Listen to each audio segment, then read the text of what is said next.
Hello everyone, this is Warhawk Beyond 2040 and welcome to a very special edition of the Jazz Albums Review Series. And today I am going to be taking a look at the massive and incredible catalogue from one of my all-time favourite bands from the smooth jazz genre. And they've been around since the beginning of the 80s and they are still going very strong to this day as we speak. And this is a band I have been wanting to talk about on this series for a really long time now. And I'm really looking forward to discussing all of their albums. And the concept of this band is quite interesting. You take two acoustic guitars, one nylon string and one steel string, and you have them backed by keyboards, acoustic bass, or electric bass, percussion, strings with the occasional saxophone or trumpet. Now, on paper, that sounds like a wild concept, but it's a formula that has proven to be very successful for this band for the past 4+ decades. And this band, I've had the great privilege of seeing live many times over the years. They are an incredible band and they are just unbelievable, in my opinion. And this is a band, quite frankly, in my opinion, needs no introduction whatsoever. I'm talking about, of course, the one and only legendary British smooth jazz band, Acoustic Alchemy. So, Acoustic Alchemy have had a very interesting history in their career as a band. Acoustic Alchemy was formed in 1981 by Simon James and Nick Webb. Now, there is an overlapping period between the original duo and the duo would come to know them. You had Simon James and John Parsons. John Parsons would leave and Nick Webb would replace him. The band made two albums that were unprofitable, so they didn't really do that well. Simon James would leave to pursue a career in classical music and later on form his own band, Chimera. Chimera is very similar to Acoustic Alchemy, but they're a lot more Latin oriented. So enter Simon James' replacement, Greg Carmichael. Now, the duo of Nick Webb and Greg Carmichael would go on to become the foundation for Acoustic Alchemy, for the band that would come to know them as. And Acoustic Alchemy, at its core, has always been two guitarists. It originally was never a band. They would always have occasional additional musicians or guests sitting in with them, but at its core, it's always been a duo. And for most of Acoustic Alchemy's history, in the first half that is, the duo of the core of the band has always been Nick Webb and Greg Carmichael. Nick Webb would sadly pass away in 1988 due to cancer, and Miles Gilderdale would step in as Nick Webb's replacement. Now, Miles Gilderdale was a rhythm guitarist in Acoustic Alchemy, but after Nick Webb passed away, he would become the band's full-time guitarist. And the duo of Miles Gilderdale and Greg Carmichael is the one that's still continuing to this day as we speak. And originally, as I said, Acoustic Alchemy started out as a duo, and in more recent years, it has evolved into a full-fledged band with various members. And the interesting thing about Acoustic Alchemy, when they first started, they were more of a laid-back, new age-ish kind of band with atmospheric sounds and classical influences. But over the course of time, they would start to become a lot more jazzier, and in recent years, they have become more of a smooth jazz band. And I've always liked Acoustic Alchemy. I'm a huge fan of this band, and they've made some excellent music. And I've always looked at Acoustic Alchemy as kind of like the UK's answer to another great band that I like, the Rippingtons. Now, with the Rippingtons, they had a number of different styles, more fusion based, but still had that smooth jazz thing underneath. With Acoustic Alchemy, they were a lot more laid back, and they had European influences, flamenco influences, and Latin influences as well. And they took all of them to create a very slick and polished sound. When you hear Acoustic Alchemy, you know straight away it's them because you've got the two twin guitar thing going on, nylon string and steel string. And it's an interesting concept because you've got the nylon string, which would often solo, and then you'd have the steel string strumming away, and then they would swap. But sometimes they would also solo together. So it's a very interesting concept. You know, you usually have two acoustic players in the world of classical. Very rarely you would see that in jazz. But as I said, Acoustic Alchemy have had this formula, and to their credit, they have done an excellent job in making it very successful. And Acoustic Alchemy, I would call them the best kept secret. They are very popular, but not quite well known outside of the mainstream. They've got their loyal fan base, they are highly respected, and they're not what you would call a household name, but they still have a loyal fan base. Anytime they play in the UK, their shows are always sold out. And as I said, they're the best kept secret. You could say they're the greatest band you've never heard of, but people do know who they are. They've had a lot of albums, a lot of great success, and as I said, they're still going very strong to this day as we speak. So, for today's special edition, I am going to be taking a look at the amazing catalogue of Acoustic Alchemy, which is a total of 18 albums, 17 studio albums, and one double live album. And as always, I'm going to be talking about each album individually and choosing which one I think is the best one. Not an easy challenge, especially when you've got a big catalogue like Acoustic Alchemy. Obviously, there are some albums that are a little bit better than others, but I think what you will learn and see as we go through this catalogue is Acoustic Alchemy are always changing, they're always evolving. They've still got the core sound that we all know, but they're always constantly changing, and some of these albums don't quite sound the same. You still know it's them, but they're just all different, and that's what I've always liked about this band. They're always constantly coming up with new ideas and trying to keep things fresh and trying out different things. And for me, that's what has always impressed me with Acoustic Alchemy. So we're going to start with the first album, which came out in 1987, and this is the one that started all of this off, and it still remains a classic for this band to this day, and this one is called Red Dust and Spanish Lace.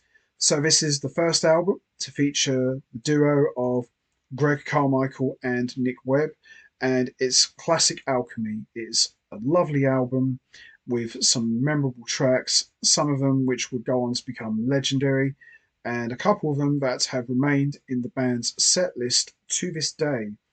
And the production on this album is excellent. The album was produced by former member John Parsons, and it's a beautiful album, as is all of these albums.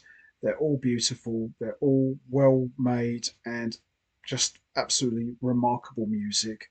And all of the compositions are co composed by Greg Carmichael and Nick Webb, with some contributions from John Parsons. But from top to bottom, this is an excellent album.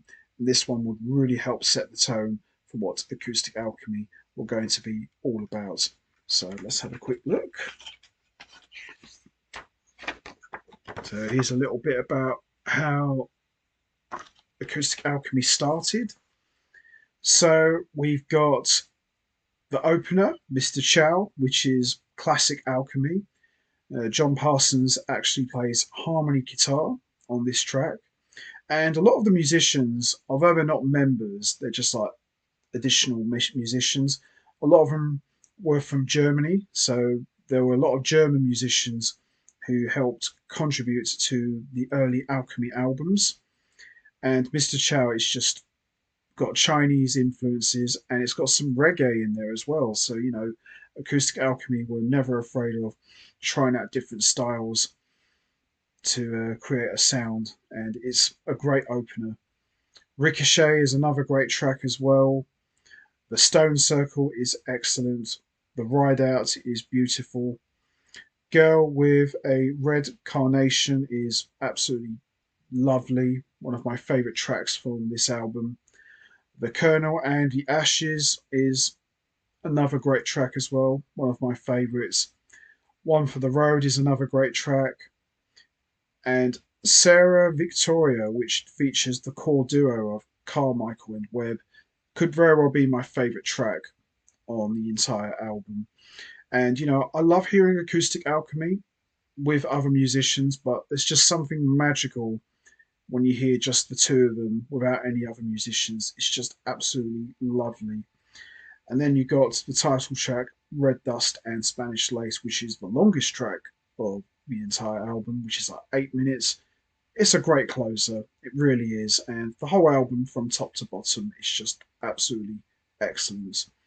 And the standout tracks for me are Mr. Chow, Ricochet, The Stone Circle, Girl with a Red Carnation, The Colonel and the Ashes, Sarah Victoria, and the title track. But the entire album from top to bottom is just absolutely remarkable and a great album and a great way to start things off for Acoustic Alchemy, and some lovely playing from both Greg Carmichael and Nick Webb. So there you have it. Red Dust and Spanish Lace, the one that started all of this off. Fantastic album and a great debut from Acoustic Alchemy. Love it. So we move on to the next album, and this one came out in 1988, and it's one of Acoustic Alchemy's best albums, in my opinion. And this one is called Natural Elements. So, Natural Elements is more or less a continuation of what the band started with Red Dust and Spanish Lace, and it's absolutely beautiful. And the whole album, every track from top to bottom, is excellent, and it's got a few classics, ones that would go on to remain with Acoustic Alchemy to this day, and it's just a great album. It really is. So let's have a quick look. So again, there's some little bit of liner notes about how this album came together, and all of the compositions are co-composed by Nick Webb and Greg Carmichael, with some contributions from John Parsons, and there's also an old track that was penned by former member Simon James. And of course, we got the core duo Nick Webb and Greg Carmichael on both steel and nylon guitars, backed by various German musicians. And this is a great follow up to Red Dust and Spanish Lace, and some of my favourite songs are also from this album. So we've got Drake's Drum, which is a great fast paced opener. Overnight Sleeper is another great track as well. The title track, Natural Elements, which is probably my favourite track from the entire album. And there's a little trivia for you that some of you may not know. Natural Elements would actually go on to become the theme song for BBC Two's Gardener's World, presented by Alan Titchmarsh. So if you listen to that melody very closely, you'll hear that's Acoustic Alchemy. but it will get reworked as library music for that television program. So it's quite interesting to hear how Gardner's World music originated from Acoustic Alchemy years earlier. Just listen to it. It sounds like this.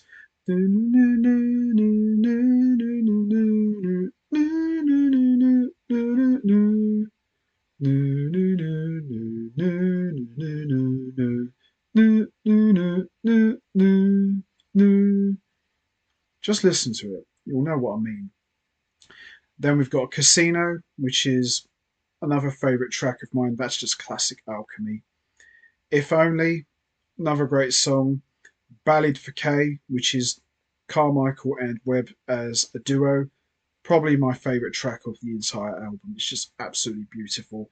And I love just hearing the two acoustic guitars together. It's just absolutely gorgeous. Evil the Weasel is another great track as well. And Late Night Duke Street is another great track and a great closer. But the whole album, from start to finish, is just excellent. And the standout tracks for me are Drake's Drum, Natural Elements, Casino, Ballad for Kay, and Evil the Weasel. Great stuff, and a great follow up to Red Dust and Spanish Lace. So there you have it. Natural Elements, one of my favourite albums from Acoustic Alchemy, and as I said, a great follow up to Red Dust and Spanish Lace. Love it. Great album. So we move on to the next album, and this one came out in 1989, and this one is called Blue Chip. So Blue Chip is the follow up to Natural Elements, and it more or less carries on that style that Acoustic Alchemy started with Natural Elements and Red Dust and Spanish Lace. So it's still more in that new age realm, but still very enjoyable with some excellent music. And as always, just like the first two albums, this album was produced by John Parsons, and he's got a much larger presence this time. Not just in producing, but in the writing as well. He co-composed quite a lot of this album's material alongside Nick Webb and Greg Carmichael, who co-composed most of the entire album. So you can see the rapport in the writing is very strong compared to the first two albums. Not saying that the first two albums compositionally weren't strong, they were, but you can see that Carmichael and Webb are really coming into their own as a duo writing team, and it shows in the music. And there's some excellent material on this album, and it's a great album from start to finish. So we're just going to have a quick look.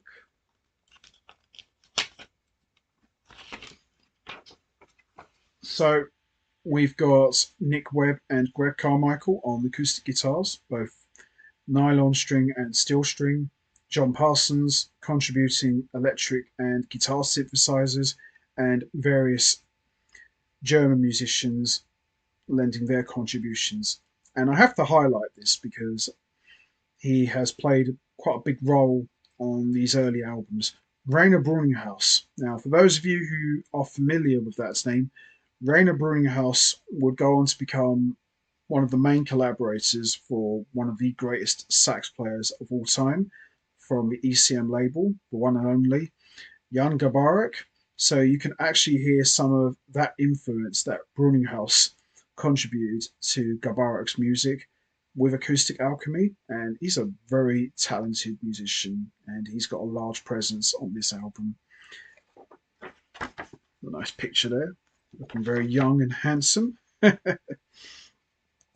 So we got the opener, Catalina Kiss, which is classic Alchemy.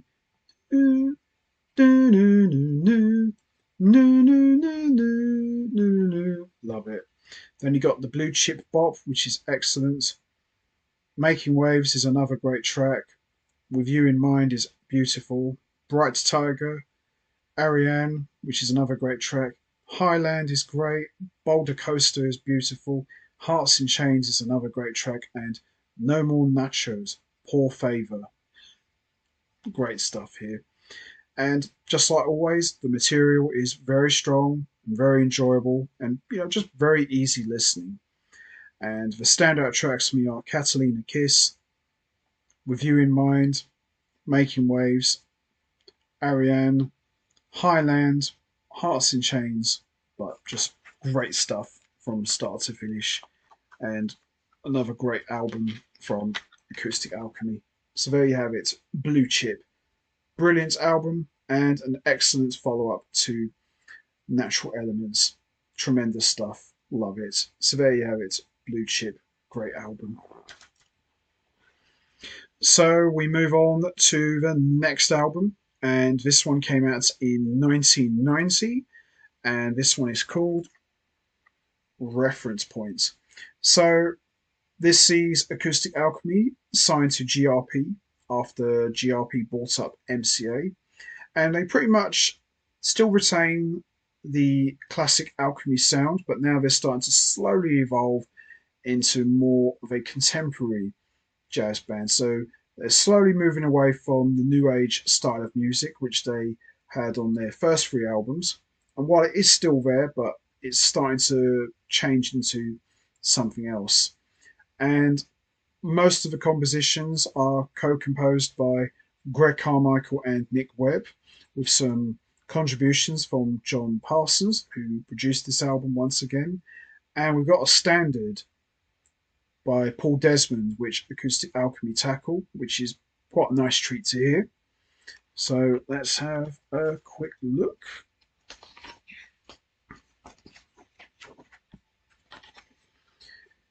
So we've got most of the same musicians, the German musicians who were a part of the first three albums, but we've got another musician who I feel was kind of like the third guy with Acoustic Alchemy, keyboardist Terry Disley, unbelievable player, and he was a big part of some of Acoustic Alchemy's albums. So there are the compositions and all the musicians who play on the album. So we got the opener, Reference Points, which is a great track. Missing Your Touch is another. Great cover version of Paul Desmond's Take 5, which is great. Same Road, Same Reason, which is one of my favourite Acoustic Alchemy tracks.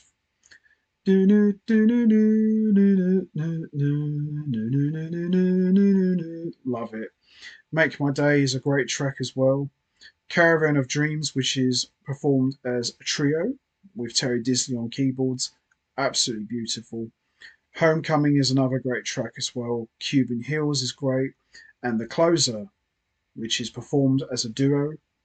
Lullaby for the Firstborn. Love it. I love those tracks where it's just the two of them. It's just absolutely great. And every track on this album is just great, excellent. I love it. Some of my favourite tracks are from this album. And the standouts for me are Reference Points, Same Road, Same Reason, Caravan of Dreams, Homecoming, and Lullaby for the Firstborn. Great album from start to finish and very enjoyable, and one that I still listen to quite often to this day. So there you have it. Reference Points, great follow up, and a great debut on the GRP label from Acoustic Alchemy. Tremendous album, one of my all time favourites from the band. Love it. So we move on to the next album, and this one came out in 1991, and this one could very well be my all-time favourite from Acoustic Alchemy, and it's got lots of my favourite songs, and a lot of them they still play to this day, and this one is called Back on the Case. So Back on the Case, for me, is where Acoustic Alchemy really hit their peak as a band, and it's got some of their best compositions as far as I'm concerned. And I feel by this point, they had never ever sounded better. They sounded really tight, and both Nick Webb and Greg Carmichael are just on top form. And for me, it's an absolute all time classic. So let's have a quick look. So here's the tracks of who plays on what, and all of the compositions are written and composed by Nick Webb and Craig Carmichael, with contributions from John Parsons and this time from Terry Disley as well, who, as I mentioned before, I always looked at him as kind of like the third member of that little core because he was such a big part of these albums going forward. So we've got The Alchemist, which is a great opener. Jamaica Heartbeat, which is another great track as well, which features Brecker Brothers trumpeter Randy Brecker delivering some brilliant trumpet playing. Georgia Peach is another great track as well. Playing for Time, which is like the longest track of the entire album, or at least one of them anyway, which is a classic, which they still play to this day.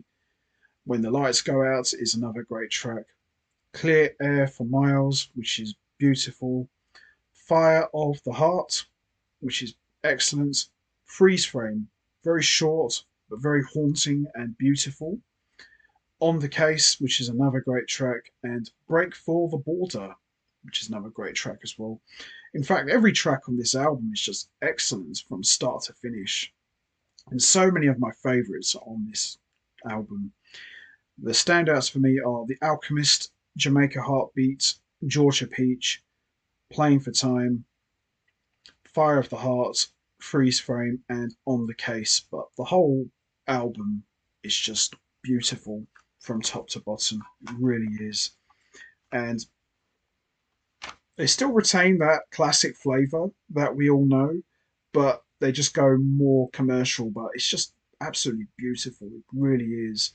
And great playing from both Carmichael and Webb. And everyone is just on top form. Such a classic album. So there you have it. Back on the Case. Probably my all-time favourite Acoustic Alchemy album. Just love this one so much. And this is the one I probably listen to the most. And I just love The Alchemist. It's just classic Acoustic Alchemy. I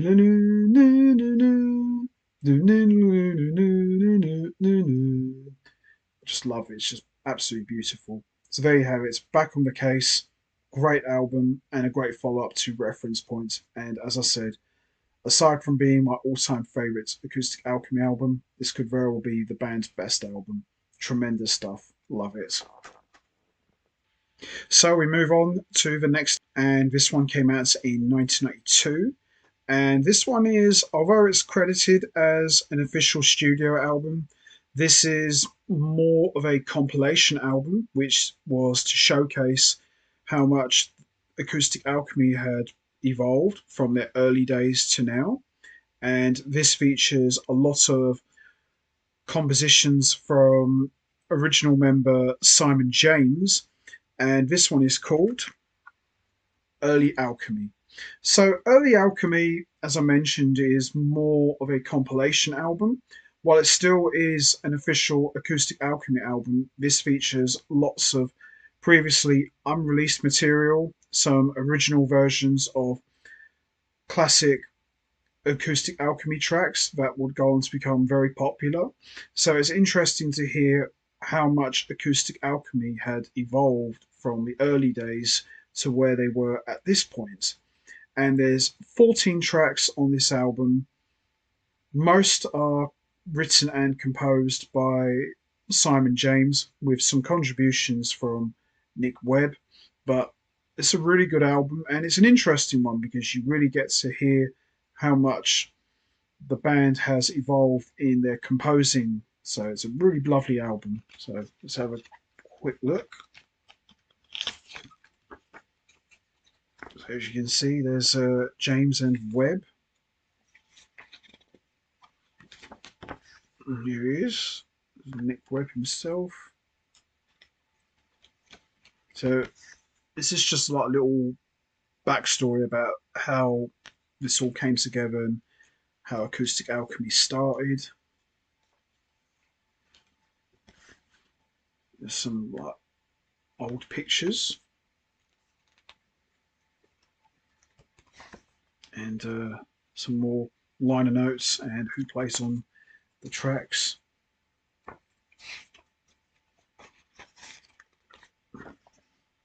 And there we are, just like the other one.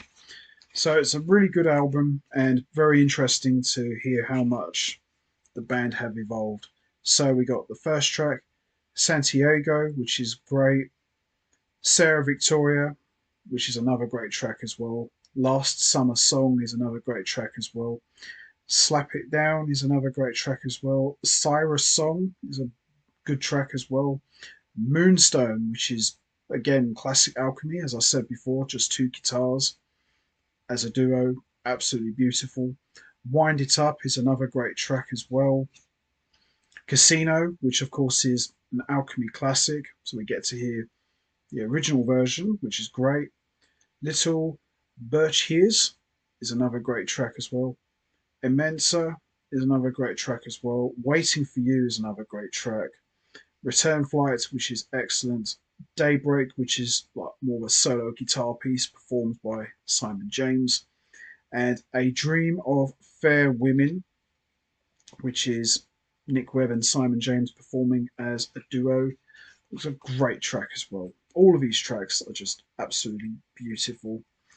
And the standout tracks for me are Sarah Victoria, Slap It Down, Moonstone, Wind It Up, Casino, Little Birch Ears, Emancer, Waiting for You, Daybreak, and A Dream of Fair Women. But absolutely beautiful stuff. And one thing that doesn't really get talked about enough, Simon James is a great composer as well.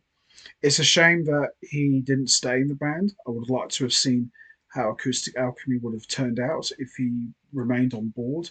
But I think everything worked out for the best because, Greg Carmichael, he's the iconic member and guitarist for Acoustic Alchemy.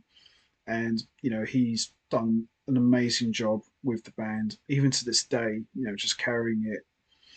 He's just a brilliant musician. But there's no bad musician. Everyone's done their part. Everyone has contributed to making Acoustic Alchemy what it is. So there you have it. Early Alchemy, a nice compilation of previously unreleased tracks, and you really get to see how much Acoustic Alchemy has evolved as a band. So there you have it. Early Alchemy, excellent stuff. So we move on to the next album, and this one came out in 1993, and this one is called The New Edge. So The New Edge is a little bit different to what we have heard from previous Acoustic Alchemy albums. The New Edge has more of an orchestral flavour to it, so we've got orchestration, we've got strings, and it really adds a different dynamic to Acoustic Alchemy's sound. Whereas the previous albums, they were more new age-ish and more towards contemporary and smooth jazz. This album, you could kind of say, is more like a classical album, but it's still some great material and some great playing from Nick Webb and Greg Carmichael. And it's a really lovely album. And it's a little bit on the long side. There's 11 tracks, and most of the tracks are quite relatively short-ish with a couple of longish tracks, but still some unbelievable material that's showcased on this album. So let's have a quick look. So here's some liner notes and a little breakdown of each track. And the same here, some little breakdown about each track as well. And here's all the tracks and all the musicians that play on it. So most of the compositions, of course, are co-composed by Nick Webb and Greg Carmichael, with some contributions from John Parsons, and there's even one John Parsons penned composition. So we've got Oceans Apart, which is a great track. The Notting Hill Two-Step, which is kind of like a corny little track with Terry Disley. That's always a fun track to listen to. Just check out the video for that. It's just absolutely hilarious. Slow Ride Home, another great track. Cool as a Rule is another great track, which has got Derek James on sax, which is a nice flavour to have in the music. Santa Cafe is another great track. Arc and Kill is another great track with orchestral arrangements, so that really adds a nice dynamic to the music and sound. London Skyline is another great track. The Liaison is another great track. Until Always, which is beautiful. Rive Gauche is another great track, and Act of Innocence, which is another great track. So it's a really good album and some strong material featured on this. And the standout tracks for me are the Notting Hill Two Step, Santa Cafe, Arc and Kill, The Liaison, Until Always, and Act of Innocence. Absolutely beautiful from start to finish. Every track is really good, but those ones I mentioned really stand out, and I think it's just an excellent album. So there you have it, The New Edge. Beautiful album and absolutely excellent, and could easily be a classical album when you add the orchestrated tracks in the mix. Just absolutely brilliant. So there you have it, The New Edge. Love it. So we move on to the next album, and this one came out in 1994, and this one is called Against the Grain. So this sees the band incorporating more Latin influences in their music and some flamenco styles, but still retains that classic acoustic alchemy spirit and sound that we all know.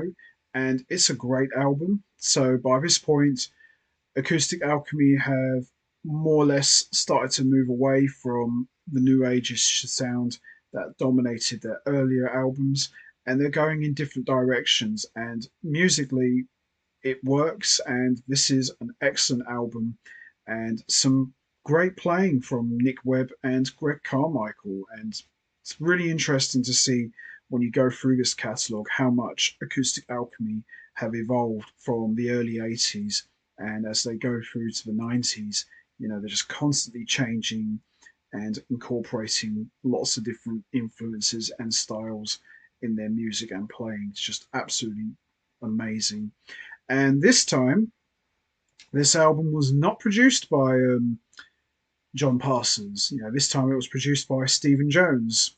Although Greg Carmichael and Nick Webb get executive producers credits, this is the first one not to have John Parsons producing, because he did produce quite a number of the earlier albums. So let's have a quick look. There's a nice picture of the classic duo. So that's quite a cool shot there. AA, American Airlines. And quite interesting here. Look at that. So there's just a little bit of the track listing and the musicians who play on it. So it's quite a different layout here we got here. So all of the compositions are co-composed by Nick Webb and Greg Carmichael, with some contributions from John Parsons. And it's quite an enjoyable album. It's quite a different kind of album. So we got Against the Grain, which is a good opener. L'Aziz is another great track as well. A Different Kind of Freedom is a great track, with Phil Todd providing saxophones and flutes. Lady Linda, which is another great track as well. Road Dogs is another great track. Shoot the Loop is another great track. Across the Golden Gates is another great track as well. And Papillon is another great track. Silent Partsman is another good track. And Nouveau Tango, which features John Parsons on electric guitars, is another great track as well. But the whole album, from top to bottom, it's got Spanish influences in there as well, as I mentioned, Latin influences. It's all there, but it's still classic acoustic alchemy. And the standout tracks for me are Against the Grain, Lady Linda, L'Aziz, Across the Golden Gate, Silent Partner, and Nouveau Tango. But I love it. I think the whole album is remarkably strong and very enjoyable, I think, and some excellent playing, and quite different to what we've heard from Acoustic Alchemy before, but still great stuff nonetheless. So there you have it, Against the Grain, brilliant album, and nice different kind of album. So we've had like more of an orchestral album from the New Age, and now we've got more of a flamenco type of album with Against the Grain. Tremendous stuff, love it, and a great addition to the ever-growing catalogue of Acoustic Alchemy, love it. So we move on to the next album, and this one came out in 1986, and this one is called Arcanum. So Arcanum is a bit of a different kind of album from Acoustic Alchemy. This is a live album, but not in the traditional sense. This is a live in the studio type of affair. This album was recorded live at the Pinewood Film Studios in London, and it's backed by the London Metropolitan Orchestra. And this album features mostly reworked versions of classic alchemy compositions, and it's also featured three brand new songs. So it's pretty much all like reworked of older stuff of how the band sounded up to that point. And it's a really good album. As I said, it's a live album, but more of a case of live in the studio.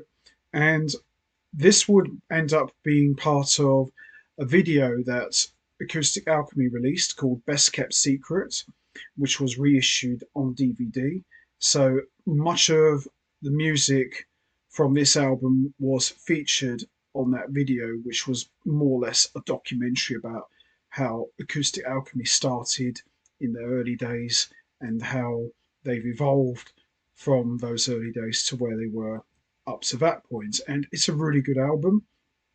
It's a little bit different, but still very enjoyable. And it's nice to hear Acoustic Alchemy in this kind of setting. It's very intimate. And as I said, it really showcases how much the duo of Carmichael and Webb have evolved since the first album all the way up to now. So by this point, as a recording band, they had been together for well over a decade, but actually they've been around a lot longer than that.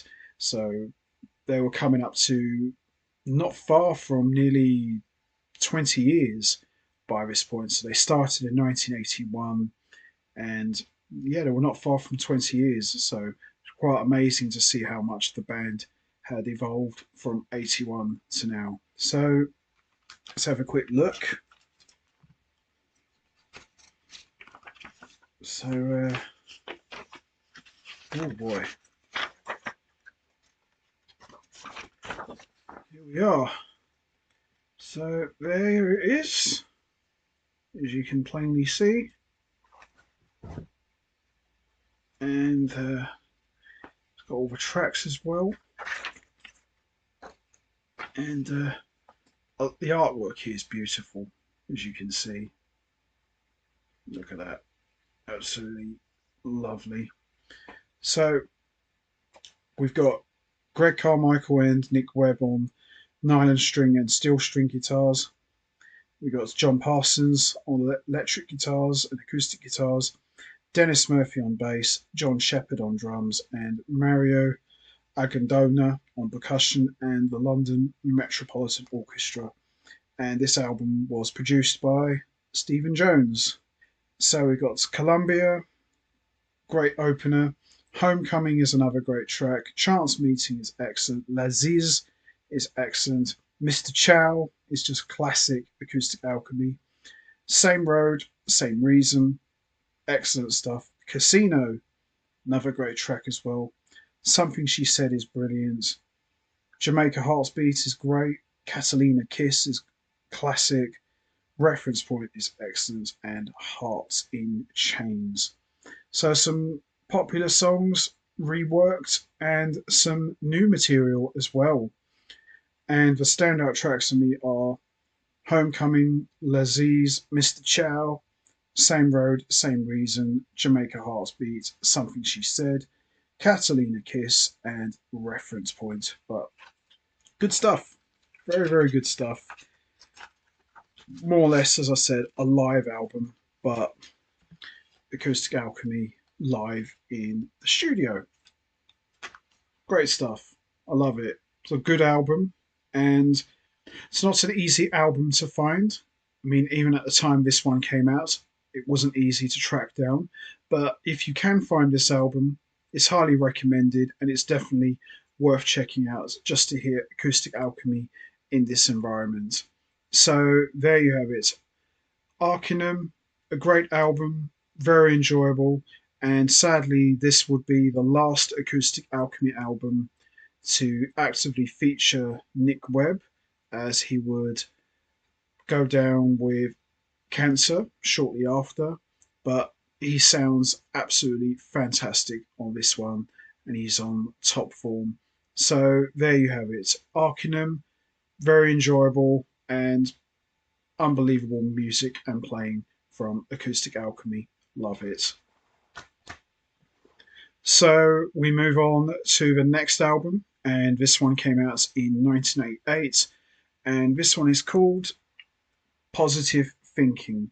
So this album would mark the final appearance of Nick Webb, even though he doesn't actually play on this album because he was suffering from cancer, but he's still very actively part of this one. And enter Miles Gilderdale, who would ultimately not too long after. And Nick Webb's presence is very much felt throughout the music, even though he's not actively playing on this one.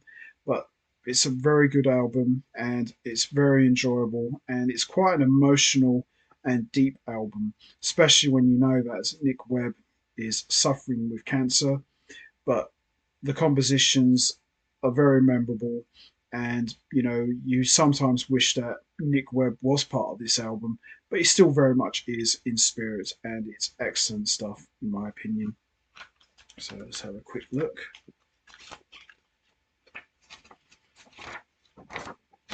Here's the track listing and list of musicians who play on it. So got John Parsons on electric and steel string guitar, stepping in for Nick Webb. Miles Gilderdale on electric guitar, Dennis Murphy on bass, John Shepherd on drums, Nick Webb, who co-composed all of this album, Rainer Bruninghaus, Mario Argondona on percussion, and Caroline Dale on cello. So we've got Passionelli, Rain Watching, WI,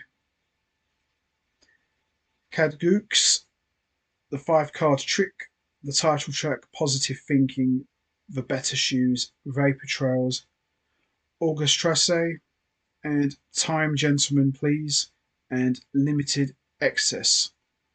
Lots of beautiful compositions, all written and co-composed by Nick Webb and Greg Carmichael. A couple of contributions from Miles Gilderdale and a couple of contributions from John Parsons. And it's all good material from top to bottom, some excellent stuff. Standout tracks for me are Positive Thinking, Vapor Trails, The Better Shoes, Time Gentlemen Please, Limited Excess, Rain Watching, WI, and 5 card trick. But the whole album from top to bottom is brilliant, and we learn here that Nick Webb would pass away just after the album was completed. So quite a sad loss here, but at least Nick Webb got to be a part of this album, even if he wasn't physically playing on it. But it's still a great album nonetheless, and a fitting final chapter for one of the founding fathers of Acoustic Alchemy. So there you have it. Positive Thinking, excellent stuff, and wow, just absolutely unbelievable. And we all miss Nick Webb. We all wish he was still here, but his influence and his legacy lives on forever, and he will always be a big part of Acoustic Alchemy. So there you have it. Positive Thinking, lovely, emotional album. Love it. So we move on to the next album, and this one came out in 2000, and this one is called The Beautiful Game. So, The Beautiful Game marks the first time since Nick Webb's passing that Acoustic Alchemy have recorded and released an album featuring new material, and it's a little bit different. So, while it still retains that classic Alchemy sound, it's a lot more contemporary based and more in line with the smooth jazz style of music, and it's got some new faces as well. So we've got Greg Carmichael, who is the holdouts from the previous Acoustic Alchemy lineup. We've got Miles Gilderdale, who is now the full-time replacements for Nick Webb, and we've got Tony White on keyboards, and we've got Frank Felix on bass. So it's more or less, as I said, going forward into the 21st century, Acoustic Alchemy have now become a full-time band instead of just a duo. But at its core, is still very much the acoustic guitar duo, nylon string and steel string guitars. So as you can see, a lot of the compositions are written and composed by Miles Gilderdale and Greg Carmichael, with some contributions from Tony White and Frank Felix, and we got some guest appearances from Guy Barker and Snake Davis, and Richard Bull as well, and Al Richardson. So there's still got the guest contributions and additional musicians, but it's a little bit different to what we've seen previously from Acoustic Alchemy. So there is the new band. There they are. And some liner notes provided by Greg Carmichael. So we got Angel of the South, which is a good opener. The Panama Cats is another great track. Trailblazer is another great track. The Beautiful Game, which has got kind of like a reggae sort of feel to it, but still a lovely track. Hats of Magic is another great track. Tit a Tit is another great track. The Last Flamenco is a great track. Kid Stuff is great. Big Sky Country. Hold On to Your Heart is another great track. Jubilation is another great track. And we got a Nashville version of Big Sky Country and Nashville version of Trailblazer. But some good, strong material on this album. Some very enjoyable songs. And the standout tracks for me are The Panama Cat, The Beautiful Game, Tit a Tit, The Last Flamenco, and Jubilation and Angel of the South. But remarkably strong album, and good to see Acoustic Alchemy have returned better than ever and carrying the torch for Nick Webb while also forging a brand new sound for the modern era. Tremendous album. So there you have it. Beautiful Game, great comeback by Acoustic Alchemy, and sounding better and stronger than ever. Love it. So we move on to the next album, and this one came out in 2001, and this one is called Art. So Art is a continuation of The Beautiful Game, but it also brings back some of the older influences from the early Alchemy albums, and this is very much a more commercial smooth jazz type of album than some of the previous ones, but still very enjoyable nonetheless. And this time we see Acoustic Alchemy incorporating a lot more horns, so it's got a much more brassy, smooth jazz type of sound, but it's still some great playing and some great songs as well. And a lot of the compositions are written and composed by Greg Carmichael and Miles Gilderdale, with contributions from Tony White and longtime collaborator Terry Disley, and some contributions from Frank Felix as well. But it's a good album, as you can see. It's a really good album, very upbeat album as well, but very enjoyable nonetheless. There's some smooth jazz influences, there's some chamber influences, there's of course some new age influences from their earlier stuff. It's all there, and some very jazzy material as well, but it's a really good album.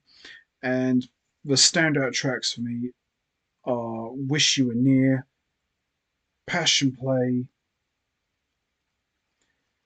The Wind of Change, which is classic Acoustic Alchemy, which could have come from, some of the earlier albums, and Love at a Distance, which kind of reminds me of a Rippingtons track.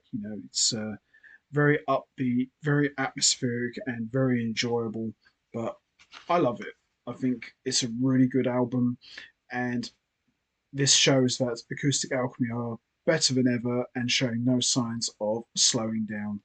But all of the tracks from top to bottom are just excellent. Wish You Were Near is a great track as well. The title track is great. Flamenco Loco is great. Tough Puzzle is great. Passion Play is excellent, as I mentioned already. Senjo Wine is great. Viva Che is great. The Velvet Swing is great. Robbie's Revenge is great. Love at a Distance is my favourite track. Codename Pandora is great. Nathan Road is great. And Cactus Blue is great. And The Wind of Change is probably the best track of the entire album. But the tracks that I mentioned earlier, they're the standouts. But the whole album from start to finish is excellent. So there you have it. Art. Excellent album and a great follow up to The Beautiful Game. Love it. So we move on to the next album, and this one came out in 2003, and this one is called Radio Contact. So Radio Contact sees Acoustic Alchemy become an official band with the addition of legendary drummer Greg Granger, who has seen it all, done it all, and you can imagine. And he really brings a different flavour to the Acoustic Alchemy sound. And this for me is one of the classic lineups of the modern Acoustic Alchemy. Even though at its core it's still very much a duo, but now it has become a full-fledged band. And these guys, as a band, remain together for quite a long time. Apart from various different bass players, this would pretty much remain the same lineup throughout the rest of Acoustic Alchemy's run as a band. And of course, all the compositions are written and composed by Greg Carmichael and Miles Gilderdale, with contributions from Anthony White and Frank Felix. And it's a really good album, a bit more on the contemporary side. You're starting to see different sounds incorporated, but it still retains that alchemy sound that the band have become legendary for. So the tracks we got here are No Messing, which is a great opener. Milo is another great track. Shelter Island Drive is another great track. Urban Cowboy is excellent. El Camino del Corazon is another great track. Little Laughter is great. Tinderbox is a good one. What Comes Around is great. Coffin with Manny is great. Shoestring is great. Turn the Stars On is good track. Ya Tebya La Blue is a great track, and we got the closer, Venus Marina is another great track. But the whole album from top to bottom is remarkably strong, and as I said, it's a little bit different to the previous albums, a bit more commercial, but still some enjoyable stuff. And the standout tracks for me are No Messing, Milo, Little Laughter, Tinderbox, What Comes Around, Coffee with Manny, Turn the Stars On, and Venus Marina. Good album, not one that I really reach for that much. As I said, I do enjoy a lot of these albums, and while this one is good, it's not really one that I tend to reach for that much. I feel that there are better albums than this one, but I still like it. I still listen to it sometimes, but maybe not as often as much as the other ones, which I feel are just a little bit more stronger. So there you have it. Radio Contact, decent album, worthy addition to the catalogue, but not one that I reach for that often. So there you have it. Radio Contact, solid album with some very good stuff on here. Love it. So we move on to the next album, and this one came out in 2005, and this one is called American English. So this sees Acoustic Alchemy continuing down a more commercial path, adding lots of samples and different beats, but still retaining the classic Alchemy sound that we know the band for. And there's some really good material on this one. I think this one is a little bit more stronger than Radio Contact, and it's a very commercial album, but there's still plenty of classic Alchemy to get your teeth into. And most of the compositions are written and composed by Greg Carmichael and Miles Gilderdale. And I really enjoyed this album a lot. It's got some of it has got a bit of a poppy flavour to it, but there's still some great stuff. I really enjoyed this one a lot, and I think this album was one of the band's most popular. I remember they used to play this quite a lot on the radio, and it's a good album. It's a really good album, and probably a lot more stronger than Radio Contact. So we got The Crossing, which is an excellent opener with some great flute playing. Say Yeah is another great track. So Kylie, which is kind of like the band's little nod to the lovely Kylie Minogue. We've got Trinity is another great track. The Detroit Shuffle is excellent. Cherry Hill, which sees Acoustic Alchemy return to the two-man format once again, for me is the most beautiful track of the entire album, and it's my favourite. She Speaks American English is another great track. Lilac Lane is another great track. The 14 Carats Cafe is great. Get Up, Levantar Y Balier is another great track. And The Moon and the Sun, which is a great closer as well. But every song on here from top to bottom is remarkably strong, I would say. And the standout tracks for me are The Crossing, So Kylie, Cherry Hill, The 14 Cafe, and She Speaks American English, and The Moon and the Sun. Good, solid album, remarkably strong, and much better than Radio Contact. And not saying that Radio Contact was bad, it was okay, but I think American English is just a little bit stronger and has got some more memorable material. So there you have it. American English, excellent album with some excellent songs on here. Tremendous album, great stuff. So we move on to the next album, and this one came out in 2007, and this one is called This Way. So This Way sees Acoustic Alchemy continuing down the smooth jazz route, and it features guest appearances from trumpeter Rick Braun and saxophonist Jeff Kashua from the Rippingtons. And it's a good album, a bit more on the contemporary side, but still very enjoyable. And all of the compositions are written and composed by Greg Carmichael and Miles Gilderdale. And it's a really good album. It's a pretty solid album. It's very radio friendly. It's got that sort of radio friendly type of sound, but still very enjoyable nonetheless. So we've got Love Is All There is great. Ernie is a decent track. Who Knows is enjoyable. Slam Pop is another good one. Out of Nowhere is great. This Way, the title track, is excellent. Tied Up with String is great. Only in My Dreams is great. Carlos the King is alright. Egg, which has got a great saxophone solo from Jeff Kashua. And Now I'm On My Way, which is the closer, which is pretty decent as well. But it's a good solid album, I would say. More on the smooth jazz side of things, but still highly enjoyable. And the standout tracks for me are Out of Nowhere, the title track, Love Is All There Is, Carlos the King, Egg, and Now I'm On My Way. But good strong album from start to finish. Maybe not as strong as American English, but still some great tracks on here and some great playing from Greg Carmichael and Miles Gilderdale, as well as the entire band. But still a good solid album and still a worthy addition to the ever-growing catalogue. But I quite enjoy it. Maybe not one that I reach for that often, but I still like it. There's still some good stuff on here that I tend to listen to every so often. So there you have it. This Way. Good solid album. Maybe not as strong as American English, but as I said, still some good material on here that is worth listening to. So there you have it. This Way. Not bad.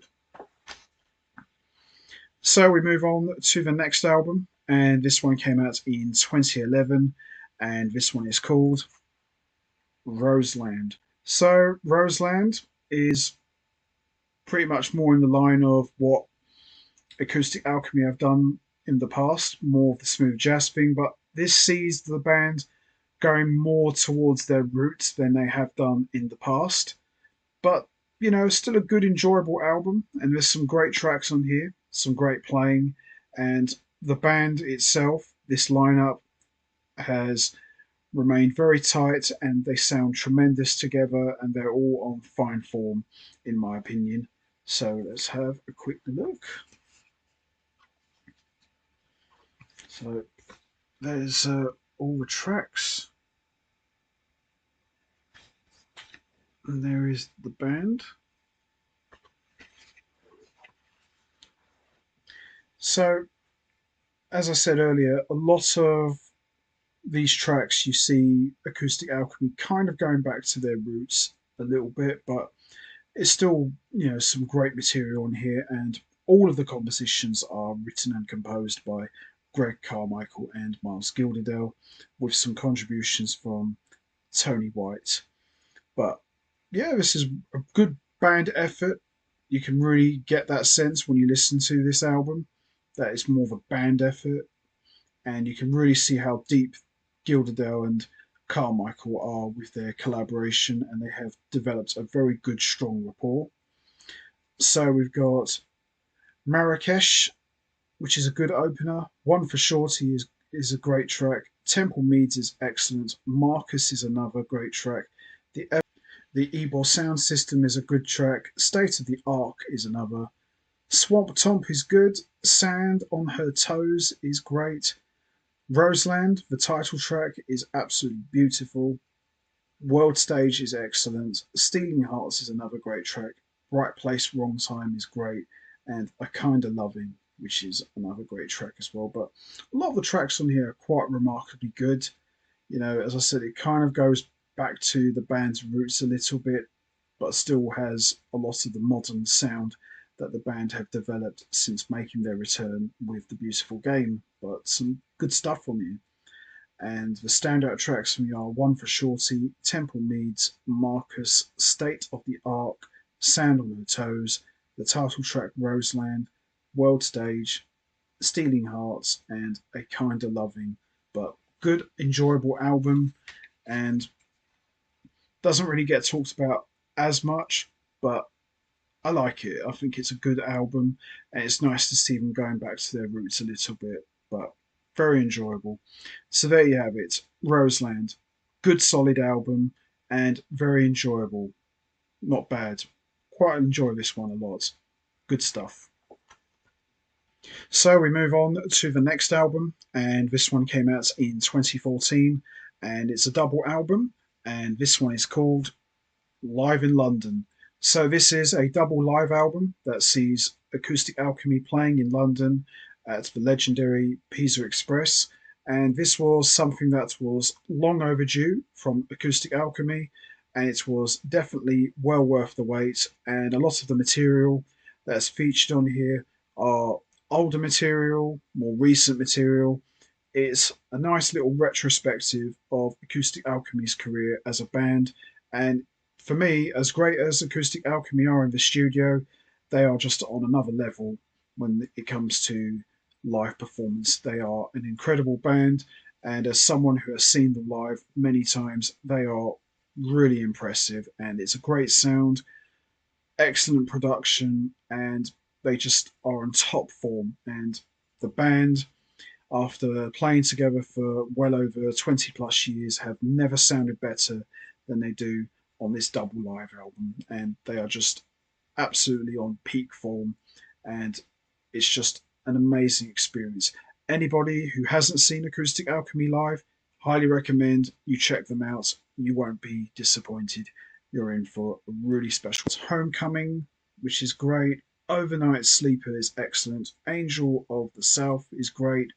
Jamaica Heartbeat is good.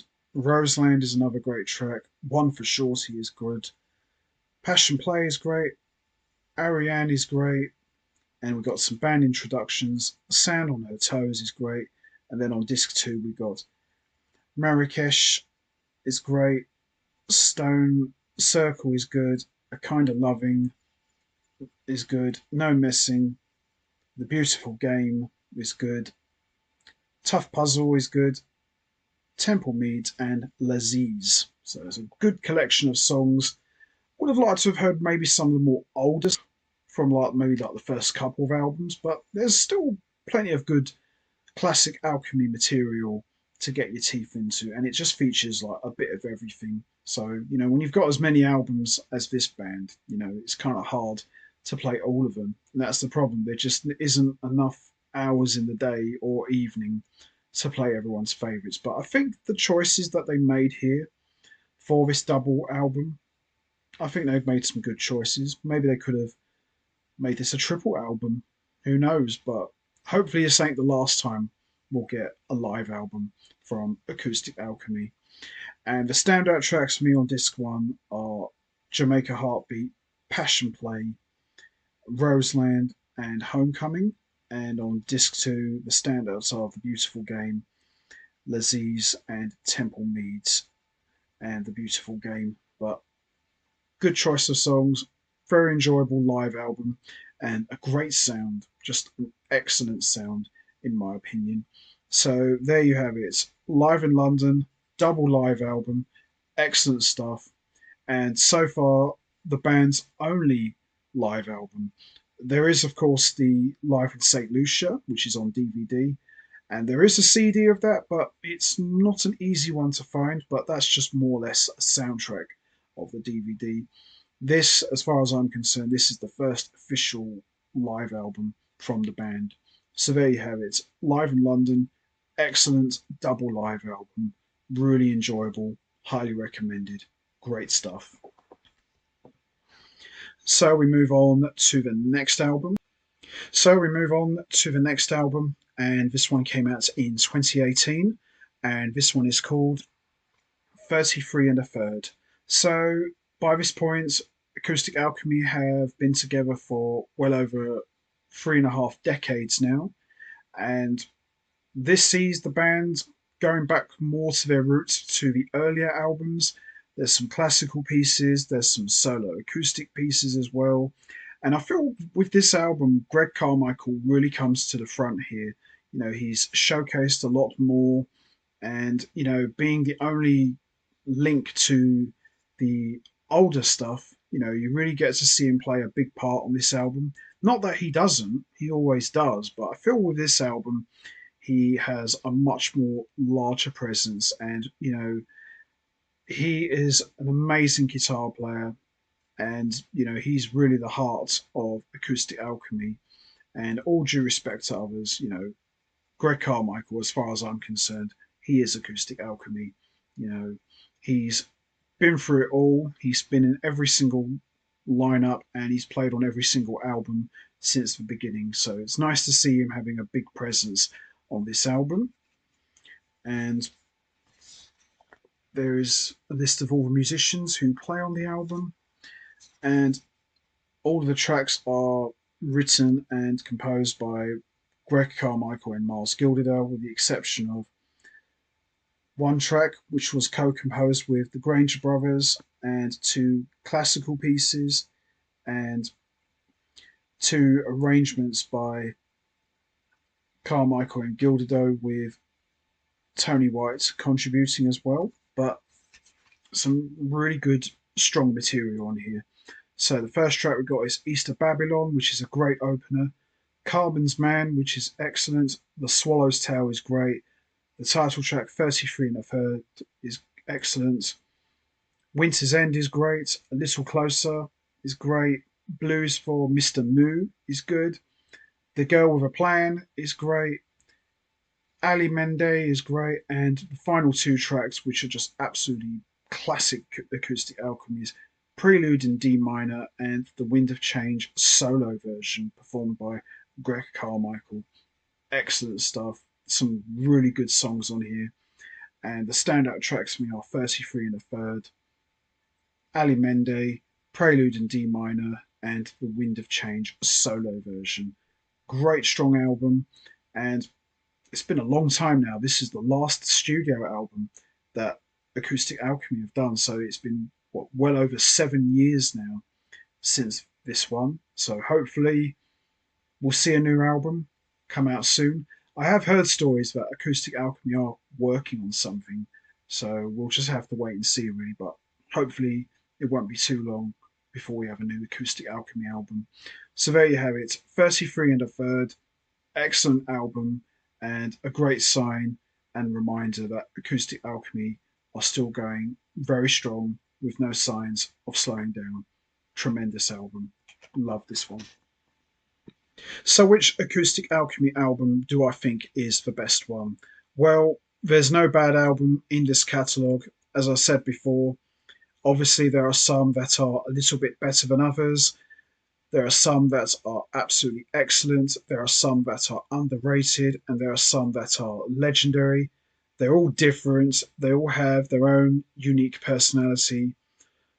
For me personally, I prefer more their earlier stuff when they were more like a new age-ish type of band. I just feel that that was where they were more at their best. But if I had to choose one album, which I think is the best Acoustic Alchemy album, and this one also happens to be my all-time favorite, I would definitely go with Back on the Case. I think this one for me is not only my all-time favorite, but I think this was the one where Acoustic Alchemy really hit their peak, and it has a nice balance. You know, you've got the new age stuff, but you've also got the contemporary smooth jazz stuff. So it's a well balanced album, but obviously they're still leaning more towards the new age's style of music. But for me, Back on the Case is the best Acoustic Alchemy album, and it just also happens to be my all-time favorite. And I feel this is where Nick Webb and Greg Carmichael were really at their peak, not just as a duo, but as musicians as well. I think they have never sounded better than they did on this album. I just think this was peak Acoustic Alchemy for me. So there you have it. Back on the Case, for me, the best Acoustic Alchemy album of all time, and one that I listen to the most. Absolutely love this album. An all-time classic, in my opinion. So that's going to be it from me. I am going to wrap this up now. What's your favourite Acoustic Alchemy album? Is it Red Dust and Spanish Lace, Natural Elements, Blue Chip, Reference Point, Back on the Case, Early Alchemy, The New Edge, Against the Grain, Arcanum, Positive Thinking, The Beautiful Game, Art, Radio Contact, American English, This Way, Roseland, Live in London, or 33 and a third? There's no right or wrong answer. We all have our favourite albums. You know what to do, guys. Hit the like button, hit the subscribe button, leave your thoughts and comments down below, and I will see all of you next time for another edition of the Jazz Albums Review Series. So until then, take care, everybody, and stay safe. And once again, as always, much appreciated. Thanks for listening.